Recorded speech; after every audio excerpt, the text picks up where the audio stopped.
All right, Jim Beaver here with good friend Nicole Johnson here at the Jim Beaver Show and Off-Road Racer Podcast with Rigid Industries here at SEMA. And just learned that you got into bare-knuckle fighting. Yeah, I'm hardcore. I am bleeding from the knuckles currently. You and Vaughn Gittin Jr. got in a fight. Yeah. So yesterday I went for a drift ride with Vaughn out there. And, of course, that's a lot of fun, right? And right when we got in, I'm like, yeah! And I put my hand out the whole time. And I get out and I take off the helmet and I'm just dripping blood. I don't even know what happened. I looked hardcore and I just ran with it. I have no idea. I seriously don't know what happened. It doesn't hurt, but I know it's disgusting. If I had a Band-Aid, I'd put it on it. It keeps bleeding. It's not. It's carryover from Halloween. My Halloween paint, the paint, I couldn't get it off. I can't stop. I walked in here to this hall and this thing ripped right open. It's just these big knuckles. Yeah. Don't get out of line, Jim. I was going to say. You're going to pop off to me. You're gonna experience these. Dana White's going to walk by and be like, I'm signing her. That's right. That's right. We're in Vegas. That's right. So how are you doing? I'm doing good. Last time I saw you was with the Mint. Yeah. I mean, geez. I've never raced that. I've never officially done any kind of like desert. I mean, I've done King of the Hammer. I was going to say, you were like the original queen, right? You're the first female finisher. Yep. First original finisher of King of the Hammers. You're OG Hammers. And I finished it twice in 2008 and then in 2010. And for a long time, like maybe a decade, I don't know. It took a long time. I think maybe Bailey Campbell finally, beat that out. But for like 10 years, I think I could be wrong, but I think I was the only girl for 10 years to do it twice. It's a tough race. Yeah. So I've never done Hammers, so there we go. I've done a lot of desert, never done Hammers. So dude, our first time out there in '97 in an old Land Cruiser, it took us all day to do Sledgehammer. So the fact that they can just run all of these trails and all the desert and get it all done in a day and still have time to catch your soap operas, I don't know. It's crazy. It's like you hate to say Hammers is boring. It's not boring. I love the event, but you look at it the UTVs in particular, they're finishing Crazy. 4.5, 5 hours, and I'm like, it used to be a challenge for a UTV. Now UTVs are racing with the 4400 cars. I'm like, what? Yeah, I'd be curious to know. I don't know the industry stats, like Jeep owners versus, UTVs. Like, how much domination does it have in the market? Are you familiar with that? I don't know. But it's crazy because you have to trailer it, so you would think that would be cost prohibitive for most people, but it doesn't seem to stop them. Got side-by-sides? Yeah. I see mine street legal because I'm in Arizona. So all mine are street legal. Utah, they're street legal. Yeah. So we just drive them like a second car. And I'm in 1 square mile town. So literally in my town, side-by-sides, you've got families, and the wife will have like an SUV. And the husband will have a UTV, and he just drives it to work because it's 1 square mile. And then they have their toy for the weekend, and then they've got the wife's car as like the one they go out of town in, take kids to soccer or whatever. That's kind of cool, like the whole town's lifestyle. Yeah, Havasu's the same way. Parker and Havasu, literally, you see them as much as you do cars. So cool. Yeah. That's so cool. Kind of why I live. Yeah, for what I do, it's great. But yeah, that's awesome. Yeah. So what's going on with you? I know, you've got a crazy career, and I've actually never even had you on the show, which is kind of crazy in itself. But it's like you've had this amazing career that spanned. I mean, we talked about Hammers to dive deeper into that. I mean, you've done Monster Jam. I mean, you made a rock huge crawling, impact there, rock crawling, Jam, and it's now you've got your YouTube series, and you're doing a little bit of everything across the automotive space there. Yeah. Now, obviously, we see the Shell hats, so they're involved. No, I'm very grateful to be here this week. Shell has brought me out here this week, and I'm super fortunate. It's just a new relationship, and they're awesome.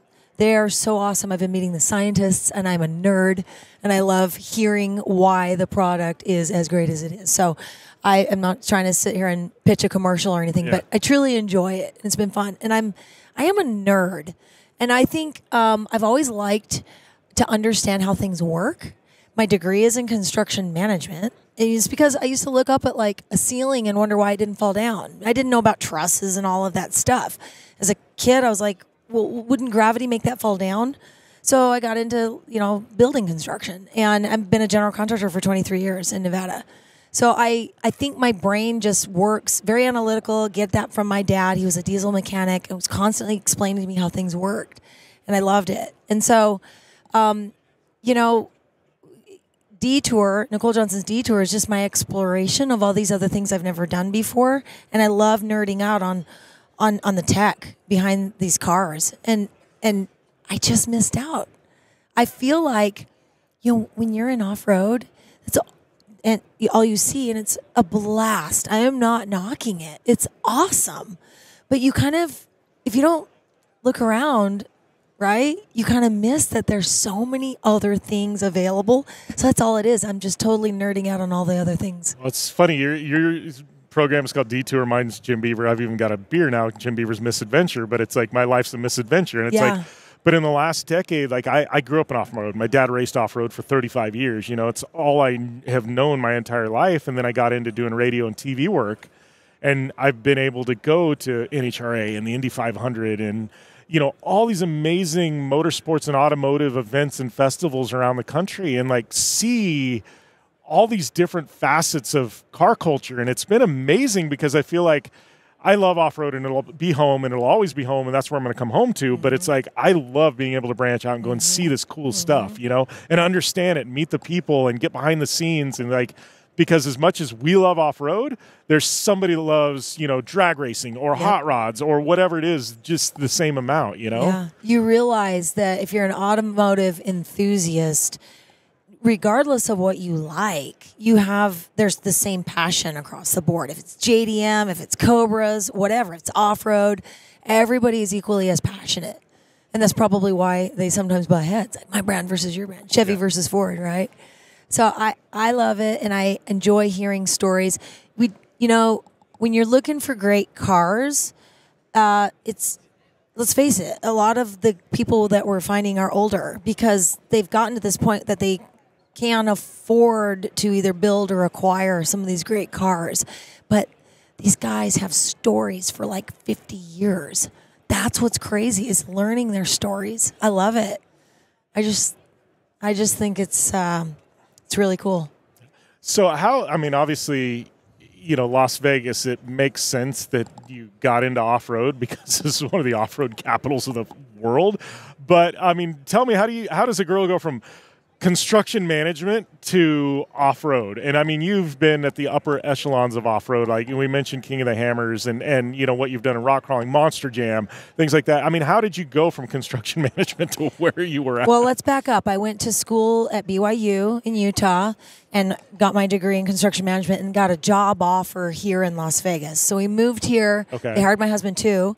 So I was a project engineer actually on the Strip for the Fitzgerald's Casino. We were building casinos, right, for Martin Harris Construction, a good-sized local contractor.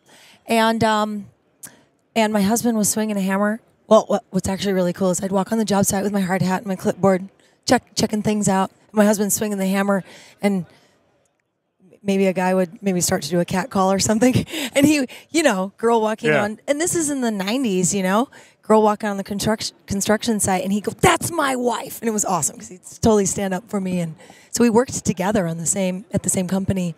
And the very first people we met were Land Cruiser owners, and he used to drive a 72 FJ40 with a Chevy 350 in it, and that was his daily driver at the time when we moved here.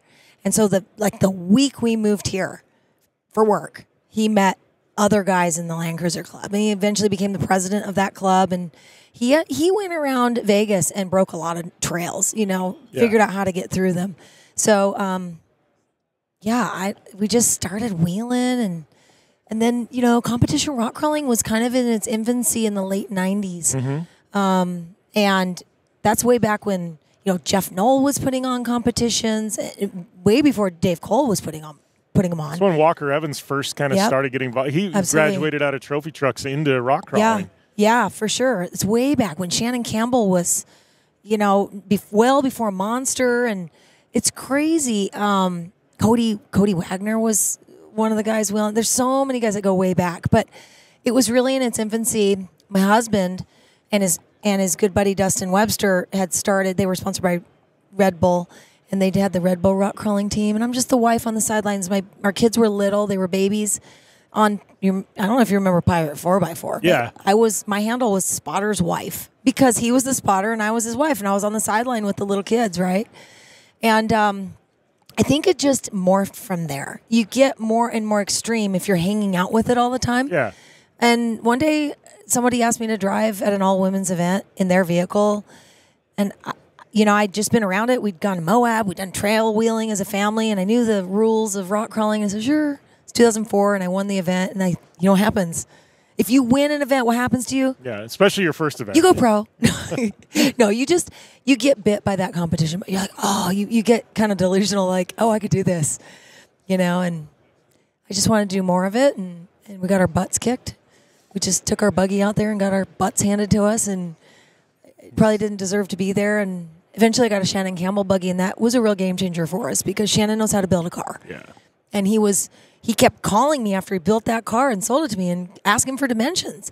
He wanted to know like the link dimensions. Like, you didn't write that down, Shannon? It was a great car. So my Campbell buggy helped put us, made us competitive. And it helped sort of bring some eyeballs to our brand, us as a team.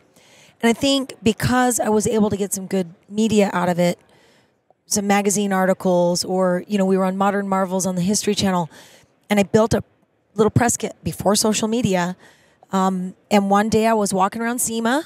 Here we are at SEMA, and it was in 2010. So this is 13 years ago. I'm walking around SEMA, and I'm trying to get into Lucas Oil short course racing. I wanted to race like a pro light so bad because I knew that they were televised, and I aspired to try and do that. I did a little tiny bit in a 1600 buggy, not a full season, but just played around with it. I want so bad. I want to race short course. I just have to find $250,000. No problem, right? Right. So Mitch, why is this bike so drippy? It's our 23 race bike. We can start up front, work our way to the back. Bones can tell you about the suspension. The rear shock is one of the most critical parts of the bike. Pegs with the titanium mounts. Kashima coating here. Anti-gravity lightweight battery. Young's modulus. Horse and a half. Works chassis lab. More tie than a space shuttle. Really? I might need that repeated. This thing slaps. Slaps. Oh, you should have told me that earlier. So I'm walking around here at SEMA, and I meet Dennis Anderson. And from that moment, the entire trajectory of me even sitting here and talking to you, stems all the way back to meeting Dennis, because he was with his son, Ryan, who's a driver, Ryan Anderson. And when he recognized that I was a rock crawler, he goes, oh, you're that rock crawler chick. All the doors opened, like, hey, come test drive a monster truck. It's like, really? That's a thing? Like, I've never even been to a show. So I went and test drove for 2 days, and they offered me a job. Todd LeDuc was there with me. We were both on our very first time driving. Todd and I flew in. It was a test session for 2 people, and we both got offered jobs. And we're like, oh, that's cool. Yeah. Shoot, that's awesome. I'm like, when are you going to let me drive again? I mean, I test drove for 2 days. Never been to a show. And they're like, oh, no. The next time you're driving is in your show. So 6 weeks later, you're like, with what? 2 days under my belt, I'm in a show. And it's like, I can't believe I'm here. But I won racing, so that's kind of cool. It is funny how... I just learned a lot. No, I mean, I had that moment, with me, and it was 2011. And it was 2011 or 2010. I'll have to look the date up. But it was with Ken Block. And I had known Ken, and I went to a Red Bull Global Rallycross race at Las Vegas Motor Speedway, and they were tag teaming with a NASCAR race at the time. And Ken invited me out because my dad has a Ford dealership and kind of done a favor for the Block family, and had a 20-minute conversation with Ken because there was like a 2-hour delay in the race because of a crash. And so I had 20 minutes, and it was a conversation that changed my life. And I was just talking with him, and and he kind of opened up about how he marketed and the way he looked at things, and it literally changed the trajectory of my entire career at that moment. Yeah. And a year later, it was funny. I look at that, and like a year later, I was at SEMA, and they were running out front, making connections. The next year, I was actually hosting the Global Rallycross race at SEMA. Wow. And it was like literally I went from here like that, but it was like I look back and I go, all these weird cards fell in place, and I was at the right place, the right time, and I said yes to certain opportunities, and it was like... That's exactly it. I can't tell you how many people over the years have said, how do I get into that? Like when I was at Monster Jam, how do I become a monster truck driver?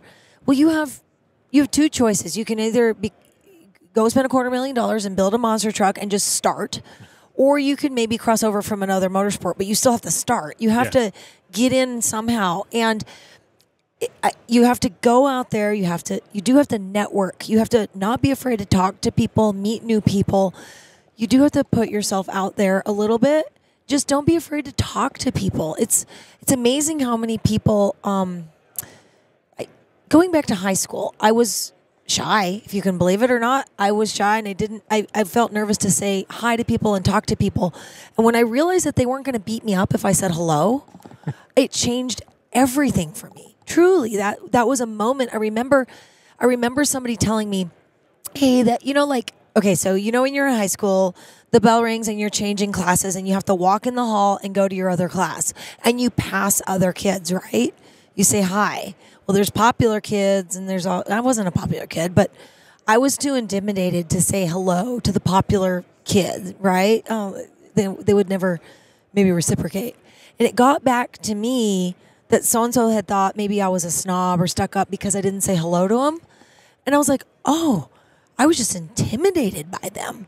And then that's when I literally talked myself into like, what are they going to do? Beat me up? They're not going to beat me up if I say hello. And so I think I have sort of believed that my whole life.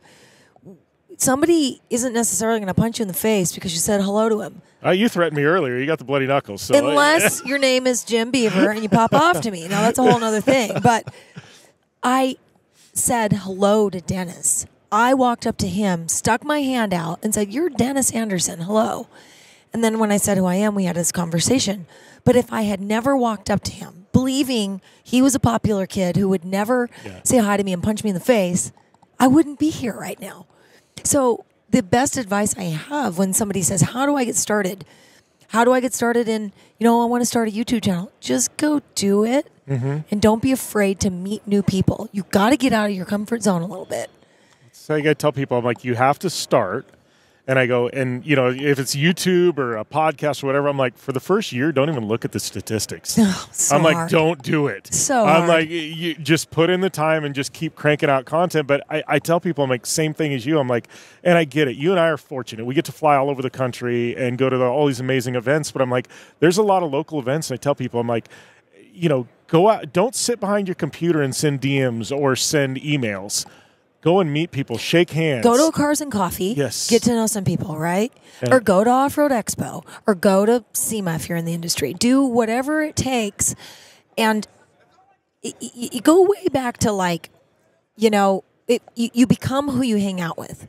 You want to become a drug dealer, go hang out with drug dealers, right? Yeah. You want to become a rocket scientist, go have some smart friends. So you become who you hang out with. Think about that. Choose who you're going to hang out with and people you want to emulate. Are they going to help you get to where you want? And also, it does help when you have cheerleaders. When you have people, your family and your friends that believe in what you're aspiring to do, that does help. And I'm sure you have a support system that believes in what you're doing.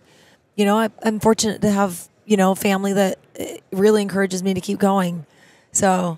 And that's there's a lot of trials and tribulations, you know what I mean? And there's people, gosh, the big shocker to me, and I'm sure you've had plenty of it. It's like the first, I hate to say hate mail because now it's just posting on social, but it's like first time somebody really is just like adamantly against you or something you've done, and you're like, what did I do? And it's just... but you learn to just discard that, ignore it, don't pay attention. There's jealousy. There's a billion other factors that go into play, but it's like, it's just funny. Like that's the first, really oh man, but you rely on your support system. You go, hey, what did I do wrong? No, you did nothing. Just ignore it, but it's. Yeah. I especially putting out a YouTube video. I mean, putting yourself out there. The irony is most of the people that say something negative have no profile picture and they're private. Yeah. Everything's private. You have no profile picture and you want to yell at me. Okay, whatever. Hey, if it was easy, everybody would be doing it. Yep. And it's easy for me to sit here and say the cliche thing of you got to have a thick skin. the reality is I have spent some time privately crying about a comment, and I'm like, why am I letting this get under my skin so badly? Like, they're not trying to do it, but like, I think everybody's a keyboard warrior and they would never do these things to your face, but they feel like, keyboard internet, don't do that. People don't do that. Don't be trolls. No, don't be Don't trolls. be trolls. The moral of the story is don't be trolls. We don't like trolls. That should be the new Nicole Johnson shirt. Don't be a troll. Don't be a troll. Don't be a troll. That's right. Yeah, don't be a troll. But we do have, I'm fortunate that we do have more positive than negative comments, so that keeps you going.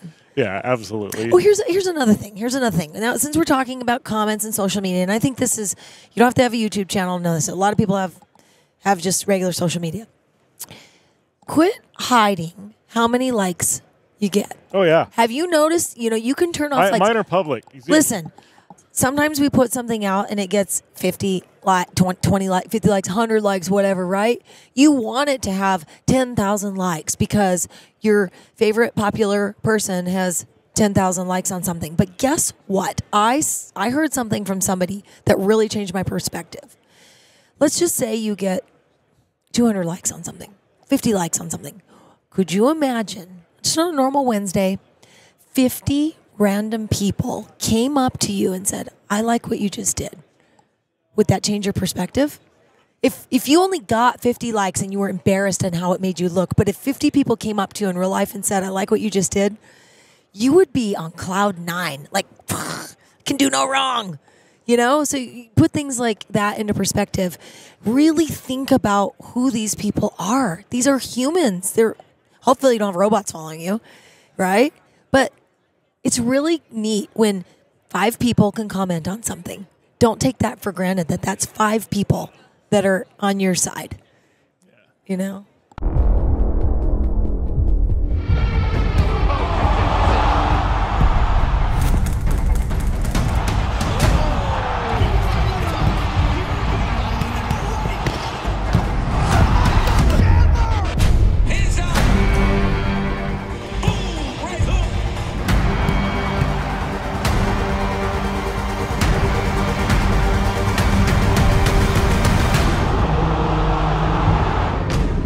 Well, I've been one. It's all too, the warm and feel good Jim Beaver Show.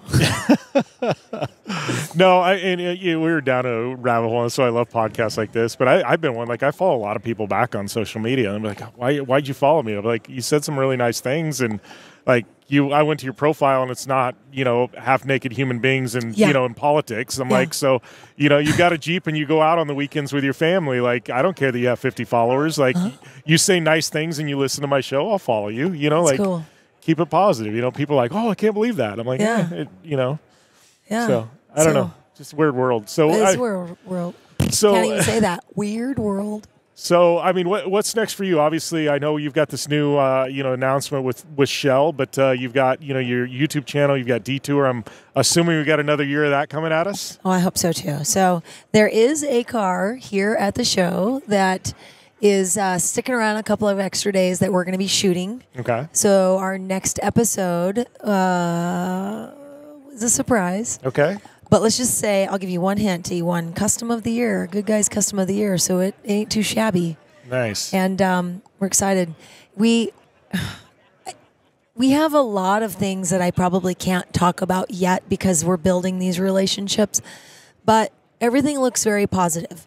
The people that we're meeting are awesome. Like, there's just a lot of cool cars all over this country.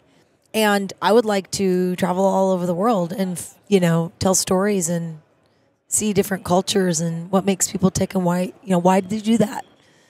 We got some cool things coming out. How's it been for you? I mean, obviously you transitioned from, constant paycheck with, say, with Monster Jam and Monster Truck Racing and things like that, and it's like all the competition side and, and obviously you're still relying on sponsors, but now with your show and things like that, you kind of control your own destiny. How has that switch? Because it's nerve wracking. I know, but I'm like, how has that been for you? Because it's that constant paycheck of Monster Jam is beautiful to have. I mean, but yes, it was a job. I had per diem and workers' comp and then a paycheck, and there was something solid there. And when you leave that, it wasn't necessarily the money. It was the, oh my gosh, it was the FOMO. I'm not involved anymore. I'm not doing anything on that professional level anymore.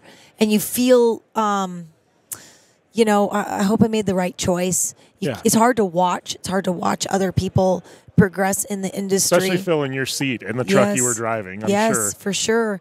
Meanwhile, some of the fans didn't realize I had left. I still, to this day, I mean, my last show was in December of 2016.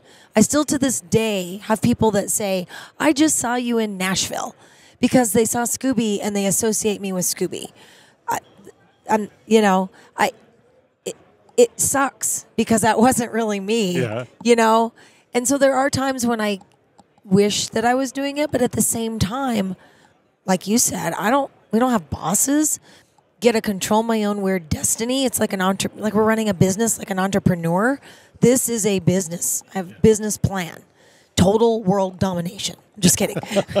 But it's great because we can seek out the content that we want. And if it's cool to us, we're just going to put it out there, and if the world likes it, great. If they don't, we'll find another one and maybe they'll like that one. I don't know. It's really liberating to be our own bosses. And it's funny, I went through, you know, almost a decade in, you know, certain ecosystems, and I was doing things and it was like, you have to do it this way, do this. And I finally, like about 2 years ago, year and a half ago, you know what? I've put in my time. I'm going to do things my way. And I changed just what I was doing creatively with the podcast, with video, with everything. I just switched. And I go, I'm doing this for me from now on. And if you're a sponsor of mine, and you have been, this is what's going on, but I got to do it for me now. And everybody stayed on board. Biggest thing was there was a shift. The fan base went, what just happened? There's like this flip that, you know, the switch that flipped. But it's so much more gratifying now because I love and enjoy everything I'm doing because I'm doing it for me and it's my choice to do it. Change can be hard. Whether you're changing a career or changing the path in your show or whatever you're doing, change can be really hard. And I think that one thing that you have to tell yourself is that you will miss 100% of the shots you don't take. If you think that there's something out here that you might like to do better, you will never know unless you try it. Yeah. And it is hard when your demographic sees that shift. And when I left Monster Jam, and, you know, of course, I'm not going to keep some of the same followers. They expect monster truck content.